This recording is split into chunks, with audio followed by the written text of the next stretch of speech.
Considérez la possibilité que l'univers dépende de votre existence. La vision du monde traditionnelle newtonienne, qui met l'accent sur des entités distinctes, suggère que les humains existent au sein d'un royaume physique régi par des lois spécifiques telles que la gravité et la thermodynamique, décrivant l'univers comme une entité autonome et séparée. Cependant, l'émergence de la physique quantique défie cette perspective. Bien que ce changement soit récent dans le discours scientifique, il fait écho à des enseignements spirituels anciens. Hermès Trismégiste, un sage de l'Antiquité, enseignait « Comme c'est en haut, c'est en bas. Comme c'est en bas, c'est en haut. » Cela implique que notre monde est semblable à une matrice holographique, une surface réfléchissante qui reflète la conscience projetée sur elle.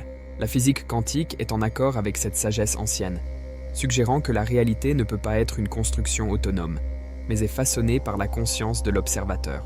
Dans ce cadre de pensée, où la physique quantique envisage le concept d'un multivers et de lignes temporelles infinies, votre perception peut influencer significativement la manifestation de la réalité. Neville Goddard, dans son œuvre « Pensée dans la quatrième dimension », suggère que la quatrième dimension sert de source à notre existence tridimensionnelle, abritant un éventail infini de possibilités de vie, similaires à des lignes mondiales infinies. De même, le Dr Joe Dispenza met en avant dans le domaine de la physique quantique l'existence d'un champ infini rempli de dénouements possibles pour nos vies. Ce champ quantique illimité, ou le tout, résonne avec les anciens enseignements d'Hermès Trismégiste, tels que décrits dans Le Kybalion. Il s'agit d'un domaine où chaque résultat de vie concevable existe déjà. Cela soulève une question cruciale. Qu'est-ce qui dicte la ligne temporelle spécifique que nous vivons? Neville Goddard le formule de manière appropriée. Assumez le sentiment de la réalisation de votre désir et observez le chemin que suit votre attention. Le temps, une construction confinée à notre réalité tridimensionnelle, n'a pas d'influence dans ce contexte, ajoute le Dr Joe Dispenza. Nos pensées ont une connexion directe avec notre niveau direct de santé. Dans ces dimensions supérieures, tout ce que vous pourriez potentiellement devenir est déjà une réalité. Transcendez les limitations linéaires du temps telles que nous le percevons. Vous existez dans cette vie spécifique et limitée au sein d'une certaine ligne temporelle. Mais qu'est-ce qui détermine ce chemin spécifique parmi les innombrables possibilités dans la quatrième dimension? Cette question signale le déclin progressif du modèle newtonien traditionnel, laissant place à un changement vers une conscience unifiée. Le champ quantique réagit à la conscience avec laquelle il interagit, façonné par les pensées, les émotions et l'état général de l'être. Essentiellement, la réalité ou la ligne temporelle que vous expérimentez est une manifestation de l'état d'être, des pensées et des émotions que vous adoptez. Votre auto-perception est reflétée vers vous par l'univers. Tout comme un miroir ne peut pas refléter un sourire si vous ne souriez pas d'abord, l'univers répond de manière similaire. Le reflet dépend entièrement de votre contribution. Lorsque vous souriez, le miroir reflète un visage souriant. De même, l'entité globale, qu'il s'agisse de Dieu, de la source ou du champ quantique, répercute votre état interne. Conformément à l'image du tout, le but de la création est d'explorer des expériences uniques et infinies, s'étendant aux limites de l'infini. Le tout, une force omniprésente, respecte votre liberté de choix, la considérant comme essentielle pour savourer les diverses aventures de la vie. Neville Goddard, partisan de cette idée, s'exprime de manière éloquente. Tous sont libres de créer leur monde comme ils le souhaitent, s'ils savent que tout l'univers y répond. Cette dépendance à votre conscience unique alimente l'expansion du tout. Votre capacité de choisir est toujours présente. En souriant au miroir infini, vous déclenchez une réponse. Bien qu'avec un délai inhérent à notre monde tridimensionnel et linéaire, les événements doivent se dérouler séquentiellement pour refléter le changement. Cependant, le miroir doit, en fin de compte, afficher ce que vous projetez. Car, dans la quatrième dimension, cette projection est déjà une réalité. Persévérer dans votre autoconception ordonne au miroir de s'ajuster. Sans avoir sa propre évaluation, le miroir assure l'authenticité de l'expérience du tout. Le tout cherche à comprendre ce que signifie être vous dans le moment présent, et cette compréhension serait compromise s'il imposait sa volonté. L'infini a volontairement accepté des limites pour expérimenter authentiquement son existence. Il dépend de vous et de votre état actuel comme point focal pour vos choix expérientiels. En essence, vous et le tout êtes unifiés. Mais dans ce monde, un voile d'oubli est jeté sur nous pour créer une expérience véritablement authentique. Imaginez-vous volontairement vous soumettre à une forme d'amnésie auto-induite pour jouer à un jeu de réalité virtuelle dans le but d'obtenir l'expérience la plus authentique possible. Dans le jeu, lorsque vous subissez un coup, cela semble réel, comme si les événements se déroulaient réellement.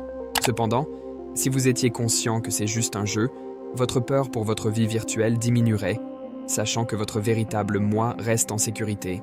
Cette analogie explique pourquoi la vie peut parfois sembler difficile et impitoyable, nous amenant à nous demander comment un Dieu pourrait permettre de telles choses. La réponse réside dans la compréhension que ce Dieu n'est pas une entité externe infligeant ses expériences sur nous. Au lieu de cela, nous façonnons nos propres expériences en appliquant la loi de l'être, souvent de manière moins qu'idéale. Nos actions devant le miroir de la vie influent directement sur ce qui nous est renvoyé. Si nous nous comportons de manière erratique, le miroir reflète une image chaotique. Il ne peut pas en même temps nous dépeindre comme réussis et heureux. Le miroir reflète simplement l'essence de nos actions et de notre état d'être. La quête de la liberté est souvent accompagnée du défi de se sentir entravé ou limité par ses propres circonstances. Cette lutte peut être un catalyseur pour une compréhension plus profonde de soi-même et du monde, influencée par les enseignements de Neville Goddard et de penseurs similaires.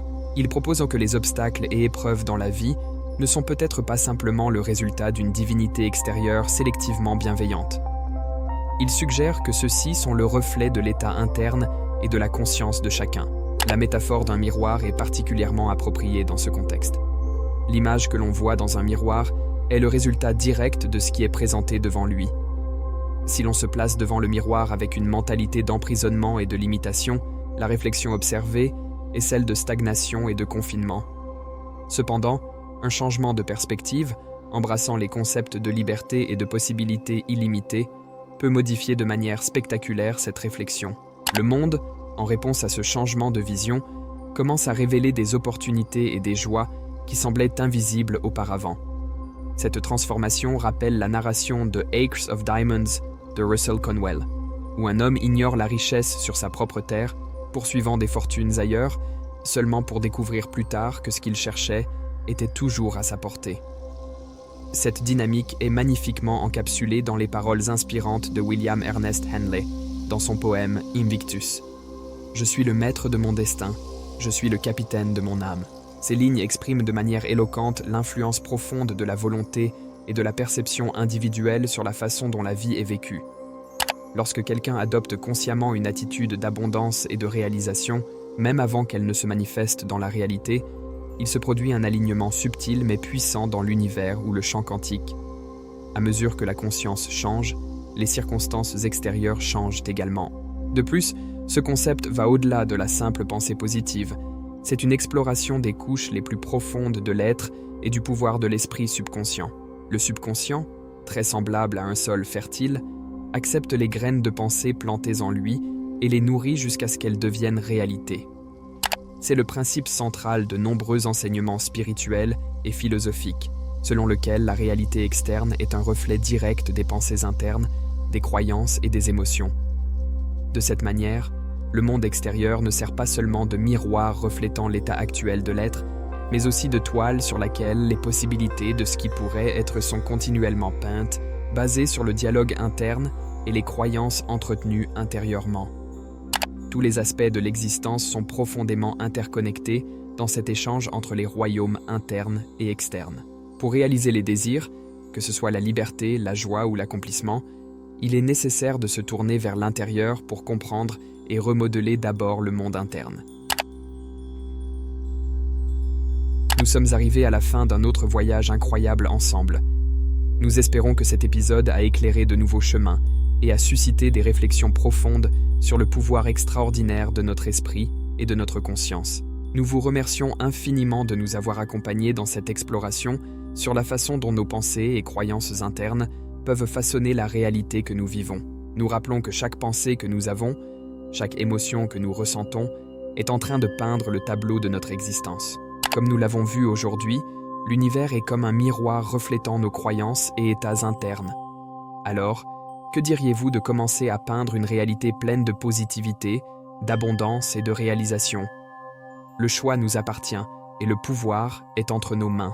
Si vous avez apprécié cette vidéo et que vous souhaitez continuer à explorer les mystères et les merveilles de l'esprit humain, n'oubliez pas de cliquer sur le bouton « J'aime » et de partager cette vidéo avec vos amis.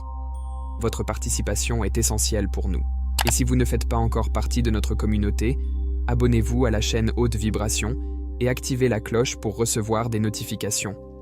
Ainsi, vous ne manquerez aucune de nos futures vidéos qui promettent d'élargir encore davantage votre vision du monde.